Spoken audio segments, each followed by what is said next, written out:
হরে কৃষ্ণা, রাধে রাধে। রায়কিশোরী চ্যানেলে আপনাদের সকলকে স্বাগত।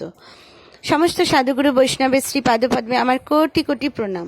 আজকের প্রশ্ন, গীতা পাঠ করার সময় আমাদের উচ্চারণে যদি কোনো ভুল ত্রুটি হয় তাহলে কি গোবিন্দ শ্রী পাদপদ্মে আমাদের অপরাধ হয়? তাহলে দেখুন, আমরা যখন ছোট ছিলাম, সবে সবে কথা বলতে শিখছিলাম, তখন আমরা কথা বলার সময় আমাদের উচ্চারণে অনেক ভুল ত্রুটি হতো।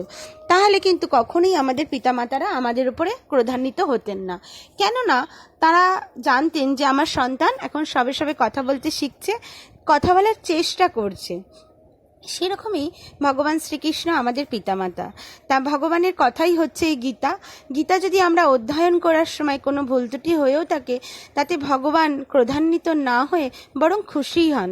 তাহলে আমরা এই ভয় না পেয়ে যেন আমরা অবশ্যই সকলে গীতা পাঠ করি এবং ভগবানের শ্রী পাদপদ্মের সেবা করতে পারি।